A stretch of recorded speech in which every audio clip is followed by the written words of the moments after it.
Brilliance Audio presents White River Burning by John Verdon. Performed by Christopher Lane. Dave Gurney stood at the sink in his big farmhouse kitchen holding one of Madeline's strainers. He was carefully emptying into it what appeared to be several dirt-encrusted brown pebbles from a very old tinted glass jar. As he washed away the soil, he could see that the pebbles were smaller, lighter in color, and more uniform than they'd first appeared to be.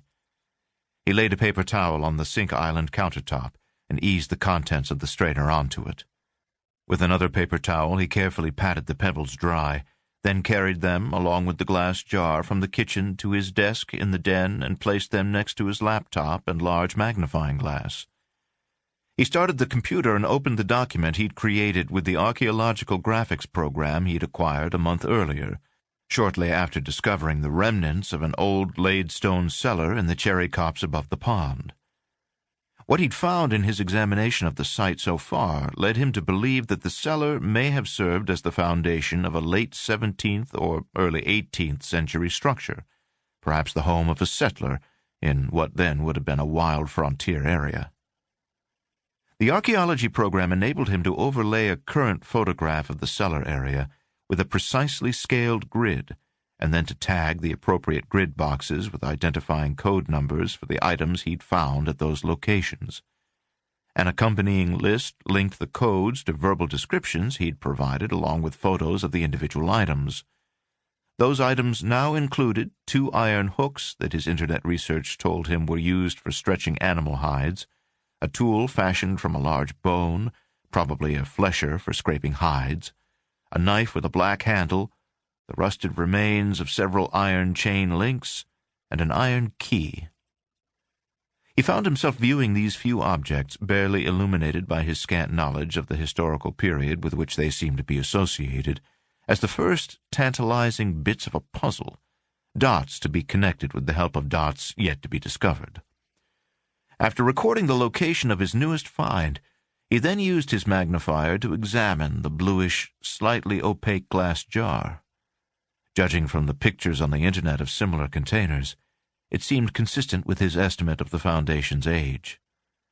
He turned his attention to the pebbles. Taking a paperclip from his desk drawer, he unbent it into a relatively straight wire and used it to move one of the pebbles around, turning it over this way and that under the magnifier. It appeared relatively smooth except for one facet that consisted of a tiny hollow spot with thin, sharp edges.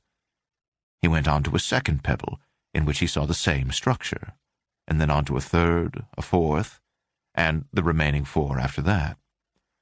Close examination revealed that all 8, while not quite identical, shared the same basic configuration. He wondered about the significance of that. Then it occurred to him that they might not be pebbles at all.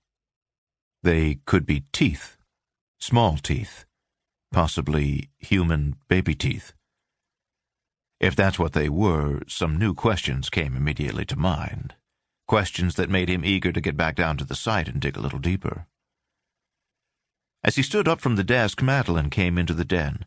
She gave the little objects spread out on the paper towel a quick glance, along with that slight flicker of distaste that crossed her face whenever something reminded her of the excavation now blocking the little trail she liked so much. It didn't help that his approach to the site reminded her of the way he would have approached a murder scene in his days as an NYPD homicide detective.